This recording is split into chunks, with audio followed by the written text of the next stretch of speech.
Hello, and welcome to another episode of the DJ Spotlight here on Disc Jockey News TV. This Vancouver-based DJ producer duo are the ultimate spiritual gangstas. Never predictable, always dance-worthy. From Canada to the US, Mexico to Spain, and when the two aren't on the road performing, they are in the studio plugging away at music. Today, I'm sitting down with Dani and Josh, but you may already know them as the Average Gypsy. Thank you so much for joining us today. Thanks for having us. Thank you. Yeah, of course. I'm super stoked about this. I've been following you guys for quite some time. Tell us about the two of you. How did you come to be working together? What were your histories in music? So we originally met at Coachella back in 2012. And that was really weird that we hadn't met before because we're both from Vancouver, both really active in the music scene, going to the same shows, had like the same groups of friends. But that's where we originally met, was at Coachella, which is kind of cool. And, you know, we had this immediate affinity for each other, but we just became friends for quite some time and then ended up going to Lightning in a Bottle Music Festival together. And that was kind of where our first, you know, love for each other kind of sparked. And we were both single at the time because we weren't before. And so we started dating, and Josh had already been DJing for how many years at the time? 13 years by then, I guess. Yeah. And I always wanted to DJ, but I was really busy with school. Had just started doing my master's degree and, you know, had other goals, but always really wanted to DJ. And I was like, oh, you know, I really want to learn how to do that. And I was like, but, you know, I don't really have time for it. And he just looked at me and was like, what do you mean? Like, why not this lifetime? And it was kind of this big moment for me. I was like, yeah, why not this lifetime? And he was like, okay, I'm going to teach you everything. And he like manifested everything on the spot. He's like, your name's going to be Neon Gypsy. And he started describing all these shows, like painting this big picture for me. And so when we got back to the city, he had started teaching me how to DJ. And then I was kind of just doing it as a hobby for a while. And then he had an existing group called Decibel Empire, him and his friend and his brother. And they would have shows, and I would come and like drop a couple tracks with their shows. And then Decibel Empire ended up folding. And so we were like, okay, maybe we can do something together. And his existing name was Average Citizen, so we kind of just merged our names together to form Average Gypsy. So that's how we kind of came to be, I suppose. Yeah. That's fantastic. I love that encouragement that you were getting, because how amazing is that as artists in the industry to have somebody behind us being like, yeah, let's do this. You can totally do this. Why not in this lifetime? Yeah. I love that you mentioned that, Josh. I love that. So I'm super curious, how do you make your performances work? Because I've been in a duo before, and it is not easy. I know that dynamic can be a little confusing. Are they planned sets? Do you program them live? What does it look like for the two of you? Yeah, well, definitely lots of practice, that's for sure. And yeah, we like to plan out our sets for the big shows for sure. We can do like smaller club shows or just things that aren't really planned. But with the big festivals, we like to plan our sets for the most part. There's room for improvisation, yeah. But it just works a lot better. We found we sound a lot better if we plan it out. So especially like you said, the two of us. And yeah, lots of practice every day. And we always go back to back. Like we used to be like, okay, you play a couple tracks, I'll play a couple tracks. But then we found that one person like wasn't as engaged, and we're bored, and we just want to be super hands-on. So we always go back to back, one for one. We always want to be pushing buttons. Yeah. That's why we have 4 decks now. Yeah, we just got 2 more CDJs, so that's fun because we like to mix really, really fast. We really like to keep it rolling. So it's nice now that we have 4 CDJs because we can just always be mixing and always be throwing stuff in. So yeah, we definitely premeditate our sets, but we're not scared to move away from it if it's not working. But I mean, usually it works. Yeah. It just sounds better and comes off cleaner, you know, but freestyling is super fun. We do it sometimes. You know, that's when we jam. But yeah, the big shows, we like to plan the sets for sure. Yeah. I dig it. Yeah. And I'm glad that I'm really glad that you mentioned practice, but you're still open to doing something a little bit new. I'm curious about what things look like in the studio for the two of you, because I know that you're making music. Can you tell us about your workflow? I guess it usually starts like when we sit down to write a track. It usually starts with an idea, an inspiration, whether that's a sample or maybe we've made like a cool bass sound in Serum, or there's usually some inspiration that we usually start with where we want to go with the track. But the first thing that we always do is the kick. I think the kick for us is like the driving force of the track, and we'll spend a lot of time, whether we're layering several different kicks together, but just to get that sound perfect. And then it's the rest of the drums, and then usually the bass line, and we'll start with like creating like the thick of the song. And then once we have that, usually we go into like the breakdowns, which we've been doing a lot of trap breakdowns lately. So like lots of like snare rolls and fun, like really heavy, like 808s and big subs. And then, I mean, it's different for every track. Like but it definitely always starts with the kick. And then, after we've done all the drums and the bass line, then it's the arrangement. And then at the end, it's like adding the sparkles. So making sure that there's like a change every 8 bars, whether that's like a piece of glass smashing or a gunshot or like a dog barking we've added in the background before. So just to keep the ear interested and keep things progressing along. But I mean, we're always learning and always changing. So I don't know if we have like a specific formula or workflow. Like when you say the word flow, I don't think about us in the studio because it's really slow and a lot of times really painful. It takes a long time. And so it takes a lot of patience. But we're always learning and progressing, and we have so many great friends who are amazing producers, and especially when it comes to sound design. So we're really great with figuring out, what we want sounds to sound like, where we want things to go.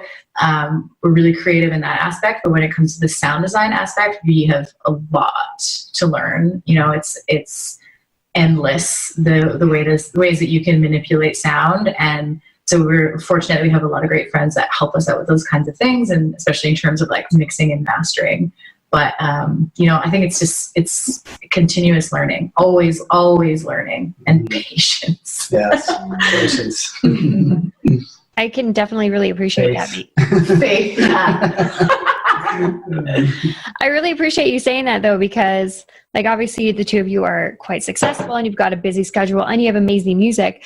But like you said, you're always learning and growing. And I mean, just that vulnerability to be able to admit, like, yeah, we've got more to learn, and we have all these amazing tools at our hands, all these amazing people. Do you think that, what impact do you think your music making has considering your DJs? What do you mean? Sometimes with DJs, I find they make more DJ friendly music as opposed to somebody that's like a producer that might have a different flow. Do you think? Yeah, we've definitely been torn with that a few times. Like with Dip That, I would say we made it one way, but nobody's even heard it the original way. Oh, yeah. Because it was like wasn't DJ friendly. Yeah. And I think we did that with I Wish as well. Mm-hmm. It's definitely something, but it's better to make it DJ friendly for us too. Yeah, you're talking about like the intro of the track. We had like a really melodic like introduction piece that a DJ would not be able to like mix into properly, so we had to make 2 versions. Well, they could, but it's like not very DJ friendly, so it's kind of annoying to not start with the kick, right? Mm-hmm. So, or maybe that would just be their opening track. Yeah, or that. But yeah, no, we never even played it. No. I forgot about that. That was like a year ago, so it's long time ago. But yeah, we like to, the sound effects and everything are awesome, but we also like having like, she said, the trap breakdowns and then vocals and stuff. So yeah, but because we're Playhouse, you have to like make it DJ friendly, but good for us too, because then that's how we play it, right? So it's cool. Yeah. How important do you feel having a support team in place is? And if so, how do you pick those people within your crew? So important. Again, like speaking about earlier about all of our friends who've helped us with producing along the way. And I don't think that it's necessarily been like we've been picking people. It's kind of been like a natural organic progression where, you know, we're in the music scene, we're meeting a lot of cool people and being like, hey, let's jump in the studio together, and you learn things from each other. But, you know, having people like Epitomic, they're our really good friends. They basically taught us how to produce music. Same with Lola Fine, who's really instrumental in helping us. Like Waspy from Dirty Radio has helped us quite a bit. So I don't know if we necessarily go out and are like, we want that person, but it kind of, you know, organically happens. But, you know, and then there's also like our designer, Nick Pons, and we have like Lucas David Morgan and Lou Kirtle, who help us with, you know, their videography and photos, and Brittany Gill. And yeah, there's just so many people, but I wouldn't say that we necessarily went out and like handpicked them. It was kind of like the universe decided for us, you know, like these people came into our path and we worked with them, and now we're good friends with all of them. So, but that's so important, that support. You know, we can't, in this business, you have to wear so many hats. There's so many things, so many moving pieces.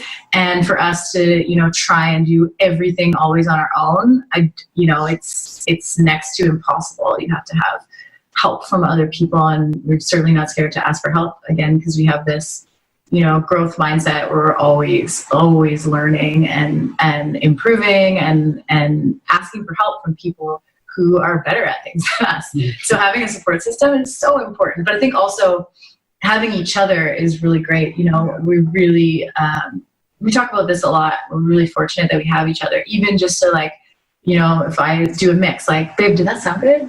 You know, someone to bounce things off of all the time. Just always there. Yeah. Or like traveling, having someone with you all the time. You know, there can be a lot of anxiety provoking things within this industry. So it's really nice to have the support system within each other, but it certainly runs deeper than just the two of us. That's for sure. Because a lot of the DJs are just by themselves on the road all the time, in the studio, everything. Right? Yeah. So, yeah. Biggest support is definitely each other. For sure.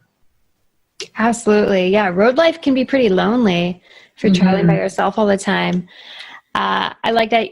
You know, again, you mentioned like this is happening organically for you. And it sounds like your vibe is attracting your tribe. It's hardworking, ambitious people that obviously you all believe in one another, and you're asking for help. Like you're able to acknowledge like, hey, you know what?